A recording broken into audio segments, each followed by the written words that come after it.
We're here in Longview, Texas, and welcome to Sunbird Barbecue. Let's go on inside.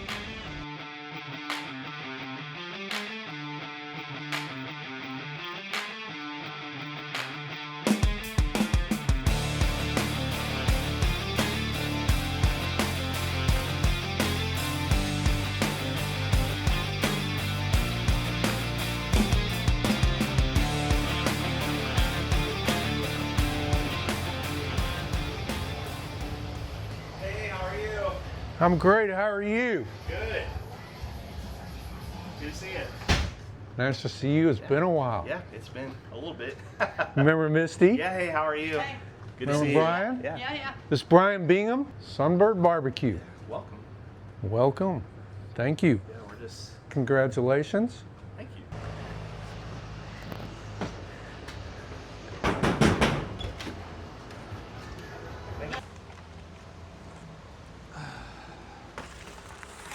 You're doing the brisket shuffle. Yeah, just trying to get we already got some that are ready and then getting these other ones moved over so they'll finish out.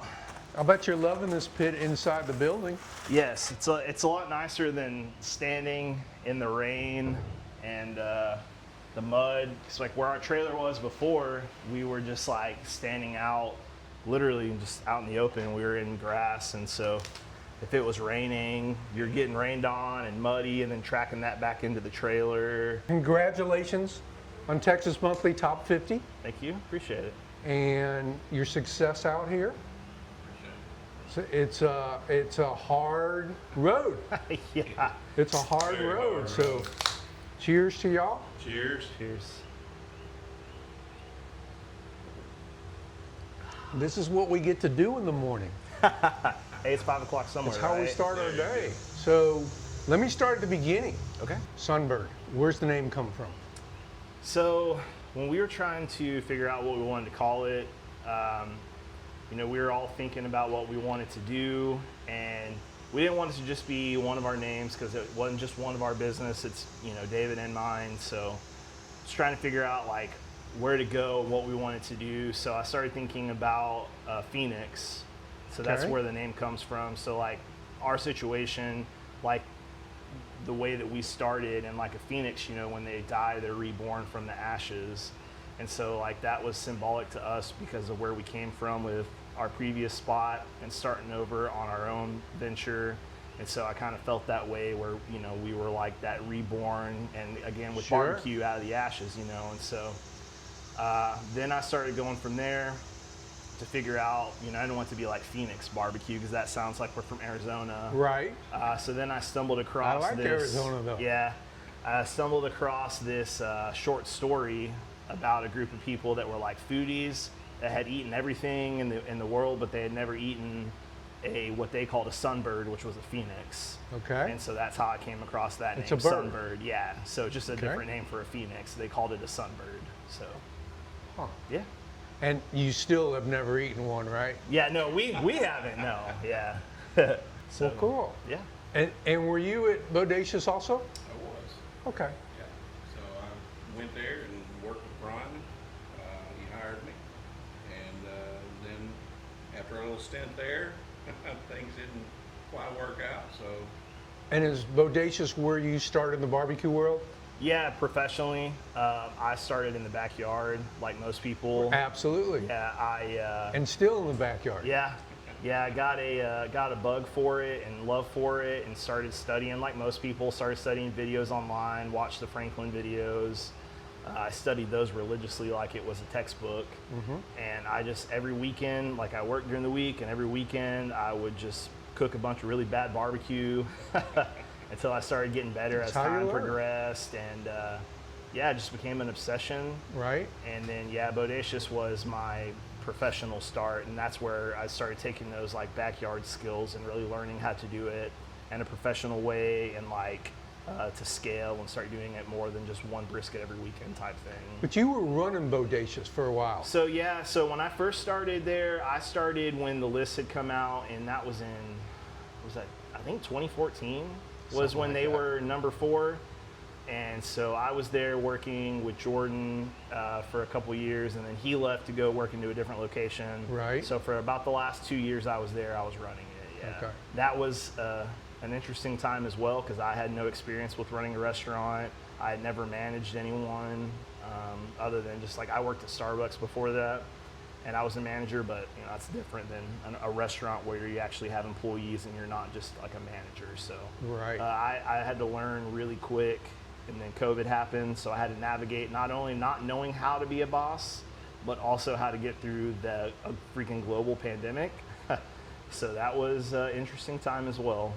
I know you wanted to be on the top 50. When you were trying to get on the top 50, did you feel like you had something that would take you there, or Yeah, were you surprised, or were you expecting it? So when we first started, we started Sunbird in 21, like I think just a couple months before that list came out. Okay. So we didn't qualify, and quite frankly, our food was pretty bad when we first started because we were cooking on pits we didn't understand. We were still trying to learn what we were doing. So we knew then our food was not up to snuff, and so we wanted to get better at it, and we knew we had 4 years to improve. Right. And you know, I think we've always thought our food was good enough, you know, to make it. But you know, there's always that doubt in the back of your mind because there's so much talent in Texas. But you know, we felt like pretty confident that we had what it took to get into the top 50. So I think you were on the early list. yes, the top new 25, and I think that David and I both knew like if we made that, you know, we felt pretty confident that we weren't going to go backwards and not make Right. it, you know. So and we felt like honestly from when we made that list, I think our food just in the 2 years from that to the list had improved tremendously. And what do you think changed? What was there an item? Was there just a style of cooking? What do you think took you up over that hump? I would say it's just our constant desire to continue evolving. You know, Okay. we have never just been satisfied with doing something a certain way and keeping it that way. It's like we were constantly tweaking and changing and just trying to improve. Like we always take one item and figure out, okay, how can we make this better? You know, the brisket was the number one thing. Then it switched to our pulled pork that we were focusing on. Right now, David's working on ribs, kind of trying to revamp how he does that. My sausage that I make is constantly changing and evolving. So I think it's just the fact that like we don't ever want to settle. And like just because we are in the top 50 now, it's like, you know, we have 4 more years to maybe crack the top 10 or at least just to stay in the top 50. You know, it's like we always want to put out the best product we can, like not just for the list, but just because it's like we have a lot of pride in what we do. It's just 4 of us that work here. Well, and there's So- more Sunbirds coming, not of yours, but just other there's new always new people people like that. coming, yeah. And so if you don't improve, Yeah. then you kind of get left by the wayside. It's very easy, I think, for people to get complacent with what they're doing Absolutely. and thinking that they don't have to get better. And like I know that there's always going to be someone doing better than us, and there's always going to be someone doing it different. So it's like I think our mindset is how can we compete with people, but like still stay true to our vision of what Right. we want. My favorite thing would be like a special wise would be like boudin or like burn ends, which you know, make y'all some of those today to try. But I would say that that's probably like for me personally the thing I'm the most proud of that would like I think would be my like kind of star of what Sure. people would know me Why for. they should would come be- all the way out here. Would be the burn ends, yeah. Okay. I think ours are kind of a step above what a lot of people do. Okay. And the sausage is from this area, right? Yeah, so the sausage is something that, man, I've been trying to figure out since Bodacious. It's the way I make it's changed. I do it a little different than most people. I don't cold smoke, so we cook it fresh. Like I've got sausage on fresh right now that I started that I probably need to actually Is look it at. boudin? No, today it's just our house sausage. Okay. So yeah, it's just our straight up house links. Yeah, they're fat. Yeah, they'll be ready to turn pretty soon. But that's something that I've worked on those for a long time. The boudin, I wish I would have had some boudin today for y'all. We had it the last like 3 weeks, so I've just taken a day off of it today. Sure. During the week, we do a lot of call-in orders to help like our local people because like that's we survive off of our locals, not from the people that travel. So we try to take care of them as best we can. And there's a lot of towns around here. Yes, yeah, and if you can believe it, as much as we've grown since we've been in business, there is still quite a bit of people, even that live in Longview, that still either don't know who we are, have never been here. Every day we get people coming for the first time, so like there's still a lot more growth that can happen even just locally for us too. So people that come out here from other cities and things of that sort that have heard about you or read about you now in Texas Monthly, what should they not miss? The burn ends, obviously. Yeah, I always tell people if they're coming for the first time to always, whatever our special of the day is, to get that. It's like we have our menu up here in this little rotating special board, always has our special on there. So I tell people all the time, like, whenever you come, whatever is on special, get that, because it's just ours. They rotate every single day. Okay. The core menu is always the same. You know, I always tell people the best thing that you can do when you come here is to try one of the like sample platters, because we have, if you're just by yourself or even if you're with two people, we have an option that's pretty cheap that gets you all the meat, then just add on whatever side you want, whatever special. But that's always what I tell people, because you know the specials, they change every week. So. Okay. And people that are looking to get in the barbecue business and things of that sort, you came from another barbecue company that was in this area pretty big, had many locations and so on. They went through some tough times. The owner passed away, some different things. What bug did you get that said, you know what, I want to continue to do this and I want to have my own business versus going and doing something else? Yeah, so I mean, when I found barbecue, I fell in love. Everything about it, every aspect of it, I became obsessed with it. And so the opportunity to work somewhere and to learn from someone, to take my skills to the next level was great. But I just always wanted to have my own thing. I wanted something that I could be proud of. Okay. And I think with the things that we went through and when David was with me over there, we just knew that we did not want to have to answer to anyone. You know, there were some things that we wanted to do that we were told we couldn't do. Sure. That we weren't really jiving with, and so you know, David is the one that said, "Man, let's just do our own thing, and then all we have to answer to is each other." And so that, you know, that really was kind of just a random thought we had. I think, you know, one day during service. And yeah, it's just one of those things where we wanted something that we could be proud of that wasn't someone else's. You know, like I did not want to build someone else's name. Half the time the things I did over there wasn't even getting credit for it. They still thought that it was who came before me. Right. So I really felt... And he wasn't even around anymore. Yeah, right. And I felt kind of nameless, and I just was ready to make a name for myself. And with David and Kimmy being a part of it with us now too, you know, we just wanted to create something that we could be proud of. And you've done that, and you've done that really well. Thank you. And congratulations. What do you see on the horizon for next? Where do you go from here? Honestly, continuing to improve, working on the consistency with, you know, even with as long as we've been doing it, you know, just like everyone, we have good days and bad days. Sure. And just trying to get things more consistent, grow it naturally. I think, you know, we'd love to get into a bigger spot. Obviously, as you can see, our spot's pretty small. So I think, you know, ideally we'd love to grow, but we want to do it organically. You know, I think everything we've been through, the biggest lesson we've learned is to just kind of trust our gut and not try to do something that we know we'll regret. Did you have something burn you in that area?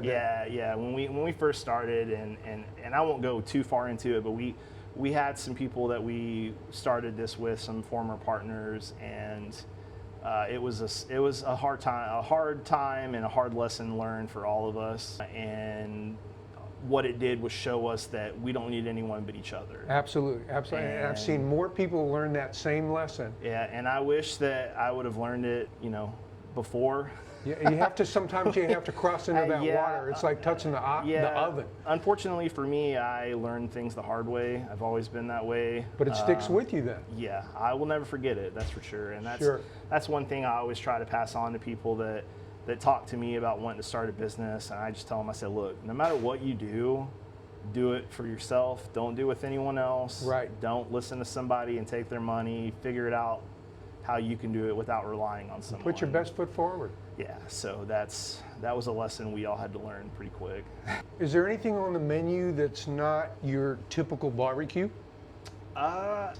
We have a sandwich on there named after my father-in-law called the Big Randy. That's a little bit, it's still traditional barbecue. It's just a little different. We do a lot of sandwiches out here in Longview. But as far as the rest of the menu goes, the only thing that's really different with us is that we don't offer what people out here expect. So like we don't do potato salad, Okay. we don't do coleslaw, we don't do like slices of bread, which is very common for this area, and I think barbecue in general, So that's the only thing I think that's a little different for us that people had to adjust to, was that we don't offer the traditional experience that you would get at other joints out here in East Texas. What do you do in its like bread? What do you do in its place? So we have tortillas that Okay. we like to offer. Great. David makes a killer green sauce that we serve with our tacos. Okay. We have that every single day. So we try to encourage people to do that instead of bread. One of the biggest reasons that we did that was there was a lot of waste when we were at our farmer stop. Right. Like people would always ask for bread and pickles and peppers and onions, and then at the end of the day, I'd see it in the trash. Absolutely, because it's free. Yeah, and so we didn't want the waste, and it costs us money to buy that stuff. To just Absolutely. see it in the trash. And it so- keeps going up and up. Exactly. So at least this way, if people are getting it, they're paying for it, and at that point, it's like, if you want to throw your money away, then that's Sure. on you. I'd rather you do it than me do it. So. Okay. But yeah, so we offer that, and then as far as bread goes, like we have buns for the sandwiches we use, but we try to encourage people to go the tortilla route, like I said, with that salsa. So. If you're not here, your favorite barbecue? Oh my God. One of my favorite places that I go all the time, and it's nice to see him start getting some love, is Smoketown. Smoketown? Yeah, out in Fate. Cameron's a very good friend of mine, and Okay. he's doing a great job. As far as locally, we love going out to Riverport in Jefferson. Mm-hmm. That's one of my favorite places to go. That's really, I would say, those two spots are probably what I frequent the most. Okay. We don't ever get, I'd love to get out to more spots and get back to Cadillac. That's one that it's been years since we've been, but it's, you know how it is with I get everyone's it. schedule. It's I like, get it. our only off days are Sundays and Mondays, and 9 times out of 10, most spots are closed on Sundays and Mondays. Yeah, I would definitely say those two joints. I'm trying really hard to get more attention for us in East Texas too. So like I said, with Riverport, our other friends in Sulphur Springs, Slaughters, we're big fans of David. East Texas Russ is a newer spot in Gilmer. Clyde's a good friend of ours. If y'all haven't been out to his spot, you should 100% go check his spot There's out. a lot. Yeah, and there's East always Texas. new. Yeah, It really is. Well, and that's one thing. Like I said, our mission has been really to bring light to Longview, just in general, because I feel like Okay. Longview does not ever get looked at, and East Texas also in general. There's a lot of places out here that I think deserve more attention, and I think it was really cool that on this newest list, it really seemed like more spots started getting eyes on them. Absolutely. I think so too. Because it's we're not Austin, we're not Houston, we're not a big city, so we get overlooked a lot. But we're close enough to Dallas is an hour and a half from here. Right. And you'll go wait in line at a big name spot and wait for 3, 4, 5, 6, 7 hours when, hey, you drive an hour and a half out here and you might wait for 30 minutes to in line and to get your food. We don't have crazy long lines. People aren't showing up here in the middle of the night, so I think a lot of us really could benefit from more eyes on us, and I think that newest list really helped with that. I do too. I Yeah. do too. I was glad to see it. Anything else you want to tell folks that we may have missed?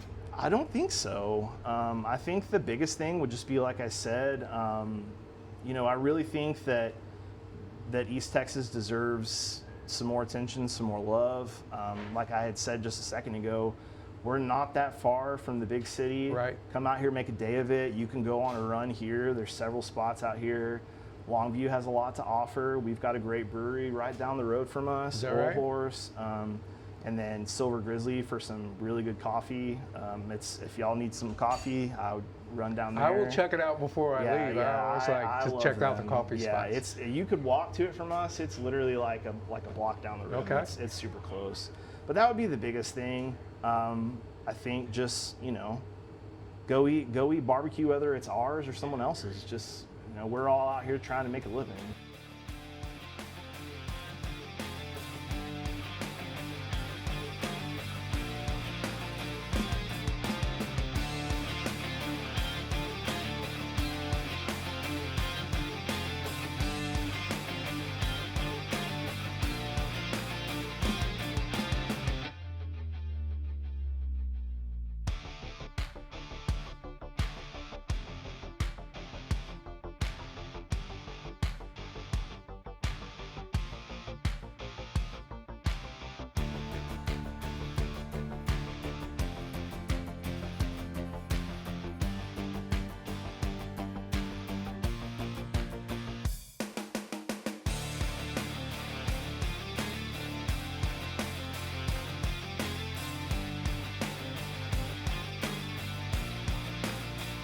This was a great trip and a great meal.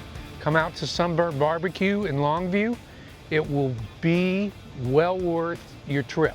We'll see you at our next event for Next Step Q. If you don't follow us, shame on you, you should. You're gonna miss things like this.